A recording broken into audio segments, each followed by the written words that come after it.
Hey everyone, welcome back. In this video, I'll show you how to add custom shapes in Draw.io in 2026.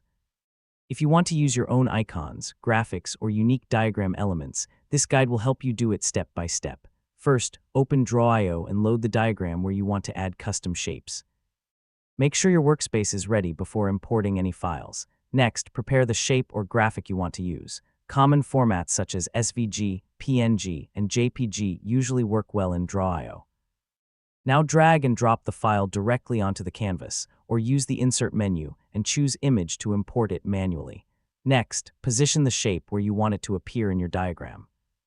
You can move it just like any other object. Now resize the shape by dragging its corners until it fits your layout properly. Next, customize the shape if needed by adjusting colors, borders, transparency, or other available formatting options. If you plan to use the shape frequently, consider saving it as part of a custom shape library for future projects.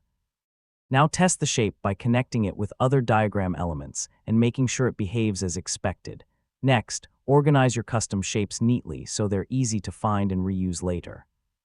Finally, save your diagram and keep a backup of the original custom shape files in case you need them again. And that's it. You've successfully learned how to add custom shapes in Draw.io. You can now personalize your diagrams with unique graphics and reusable design elements. And don't forget to like, share, and subscribe for more helpful tutorials.